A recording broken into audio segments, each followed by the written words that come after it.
الله الرحمن الرحيم الحمد لله رب العالمين والعاقبة للمتقين ولا عدوان إلا على الظالمين وصلى الله وسلم على سيدنا محمد وعلى آله وأصحابه أجمعين runtii waxaan rabaa inaan shir jaraa'id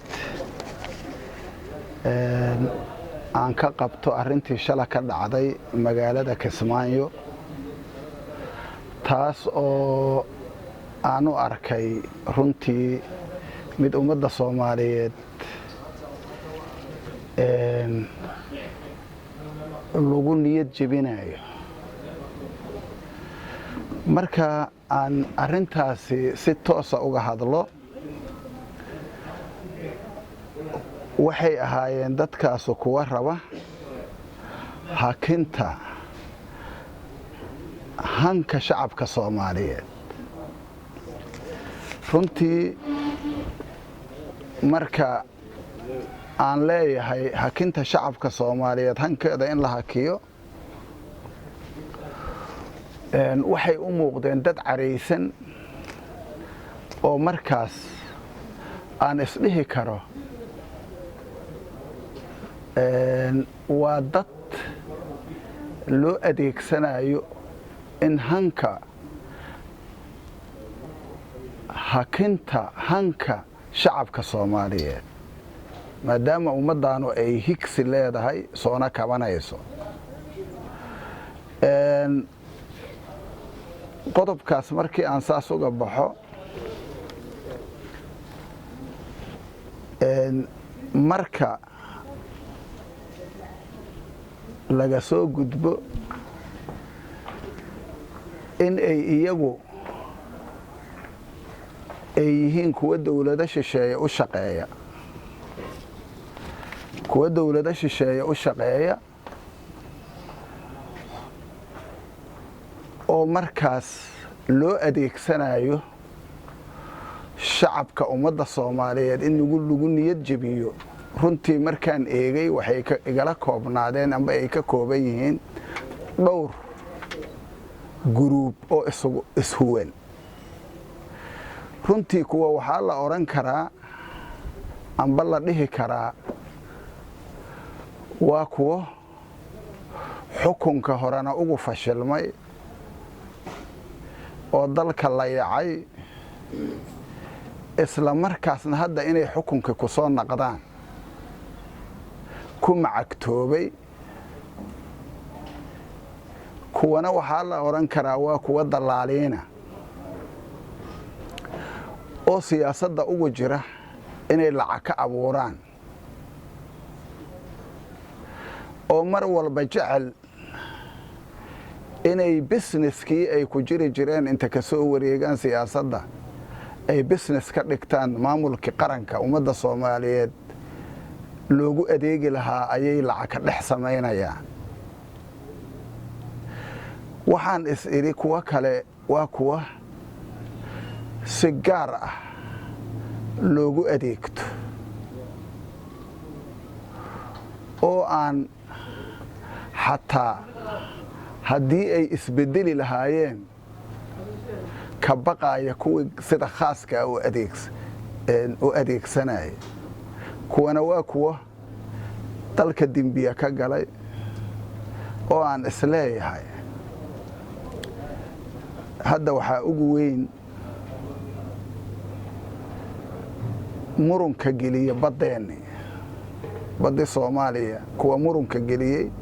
Kenya iyo annaga waligeen waa dirisaan ahayn waligeen nagama dhicin murun badeed waa kuwii marka inay murun gasho baddeenna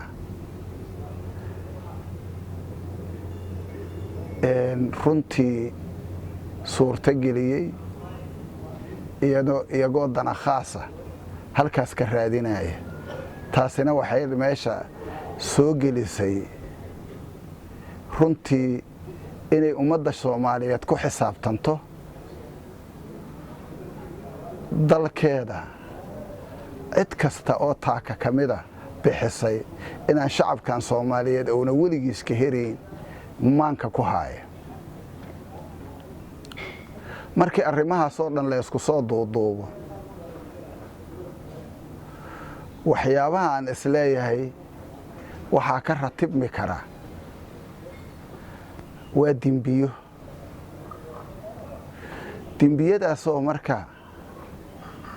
kow la oran karo madax bannaanidii iyo karaamadii ummadda Soomaaliyeed oo meel looga dhacay maxaa yeelay territoriyada Soomaaliya ama maamulka Soomaaliya ama ha noqoto bad ama ha noqdo biri ama ha noqdo hawadii dawladda Soomaaliya ee dhexe ayaa ka mas'uula sidaa darteed marka waxay suurto geliyeen in lagu soo xadgudbo hawada Soomaaliya taasina waxay ka dhigaysaa in dastuurka ummadda Soomaaliyeed oo mamnuucayo arrimahaasna ay noqon karaan arrimo lagu mudteesto dembiyo aynan hadda isha ku hayn oo mustaqbalka markay dawladda Soomaaliyeed ay xoogaysato ama shacabka Soomaaliyeed uu diiwaan gelin doono waxyaabahaas cidi ku kacda waxa kaloo ka dhala kara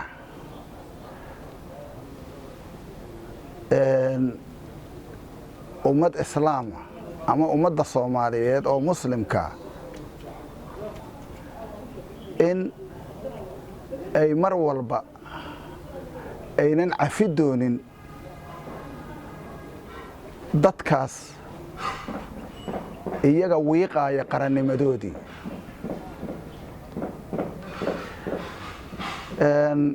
marka waxaa isleeyahay fitno ayaa arrintaasi marka ka dhalata ama ka dhalanaysa ilaahay quraankiisa wuxuu ku leeyahay wal fitnatu akbaru min alqatl inaad dadisho waxaa ka daran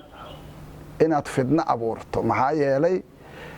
habkii ay shacabka Soomaaliyeed dawladda ay soo doorteen oo hadda shaqaynaysay oo muddo sanad iyo bilaa ay u hareen inay marka maalintii la doorta ilaa haddeer ay marka ay cadow ummadda Soomaaliyeed ay lugta u qabtaan oo ay mar walba guushi ay gaari laheeday ay iyagu sabab u noqdaan in challenge weyn oo meeshaas ka dhaco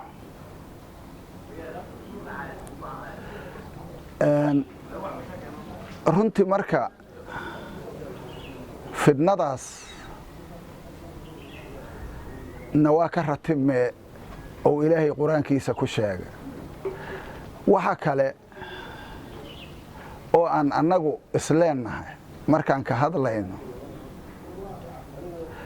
inaan iclaamka u yeerno oon arrintan ka hadalna waxa sababaya reer bani Israa'iila hadda ka hor la yiri sabtida lama ugaarsan karo markaasay waxay sameeyeen inay markaasi shabaq ku xirteen maalmihii kale markaasi oo ay u gurubsadaan maalmaha kale oo maalintii sabtidana waxay yiraahdeen waa iska dhaafaynaa hase ahaatee shabaqay inta ku xirteen ay markaasay waxay sameeyeen in ay iyagu amarkii ilaahay iyagoo diidan inay xeelad u sameystaan markaasaa la yiri war ilaahay ka baqa ummadii markaas joogtay waxay yiraahdeen wadkur sheeg nabi maxamedow id waqti qaalat ummadu ay tiri lima taciduuna maxaad u wacdinaysaa oo dadkan fasahaadka u bareeray maxaad u wacdinaysaa qowman ilaahu muhlikuhum qowm ilaahay halaajayo oo aan war yeelayn maxaad u wacdinaysaa qowman illaahu muhlikuhum ow mucadibhum cadaaban shadiidan aba cadaab daran oo ilaahay ku fulinayo iskama dhaaftiin oo maxaad u wacdinaysaa qoladii wacdinaya waxay yidhaahdeen qaaluu macdiratun ilaa rabbi ilaahay baan ma taqaanaa aan ka cudur daaranaynaa uga cudur daaranaynaa iyaga maxaa yeelay haddii aanan wacdin inaan dadaalnay oon xaqi gaarsiinay waajibkiina saaraayaan annaga iska gudaynaa sidaa darteed marka guruubka halkaas tegay oo kala duwanoon hore u soo sheegay inaan marka waaninno oo aan mar walba xaaladooda aan la soconno oo haddii aynan soo hanuunayn xataa waxaan jecelnaa annaga inay mar walba ka waantoobaan qaranduminta ay faraha kula jiraan laakiin haddii ay taas waayaanna inaan dar ilaahay aan arrintaas uga hadalno oo aan ummadda Soomaaliyeed aan gaarsiino oo inaan waaninna ay ilaahay gaarto oo ay shacabka Soomaaliyeed gaarto waa waajibaan islaamna diiniya oo annaga nasaara sidaa darteed maxaa keenaya marka waaye inay saas yeelaan waxyaabaha ugu weyn oo saas inay yeelaan suurta gelinaya waxa waaye waxay diidan yihiin nidaamka dimuqraadiga waxa nimankaas argagaxa ku riday oo waalaya oo ay sidaad aragteen u waramayeen oo daroonkoodii dhammay xasuusta ay ka dhuntay oo waxa ay sheegayaan xataa ay kari waayeen inay u hambaliyeeyaan Axmed Madoobe oo ay yiraahdeen meeshaan u aadaynaa hataa hambaliye ay dhihi waayeen oo ay dawladda dhexe kaliya iyo qarankan sida u dumi lahay kaliya ay uga hadlaayeen waxa kaliya argagaxaas ku riday waxa waaye waxay diidan yihiin nidaamka dimuqraadiga oo qof iyo codkiisa oo ay dawladda dhexe iyo dawlad goboleedyadu ay ku soo heshiiyeen magaalada Baydhabo kaas oo sheegaya awood qaybsi siman waxa loo yaqaan proportional representation markii ay ku hubsadeen in sharcigaas xukuumaddu u gudbisay baarlamaanka Soomaaliya gacantana oo u galay baarlamaanka isla markaasna gudoomiyihii baarlamaanka oo guddig khaas u saaray maalintaas argagaxi ku dhacay ayaa nimankaas ma taqaanaa tihi ku riday iyagoo raba lacag ay ka soo qaadeen wadamo shisheeye inay ku iibsadaan shacabka Soomaaliyeed dad tiro yar oo markaas ay kuraasta dib ugu soo laabtaan taasna shacabka Soomaaliyeed waa ku daaliyay maxaa yeelay waa ogeedeen 51 hadda 2016 hadda ma taqaanaa sida doorashada ay u dhacday lacag la aruursaday oo gudaha laga aruursaday iyo kuwa dibadda laga keenay intaba ayaa ma taqaanaa loo isticmaalayay waxayna noqotay taasi mid lagu hingoobay maxaa yeelay shacabka Soomaaliyeed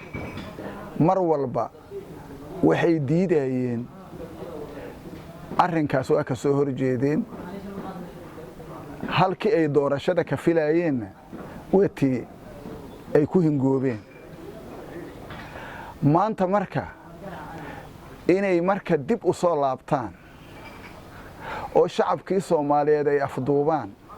oo lacag loo ballan qaaday ay yiraahdaan waa dib aan ugu iibsayna taasi waa habeenkii xalaha ay tagay ma dhacayso dawladda dhexe Soomaaliya waxay u gudbisay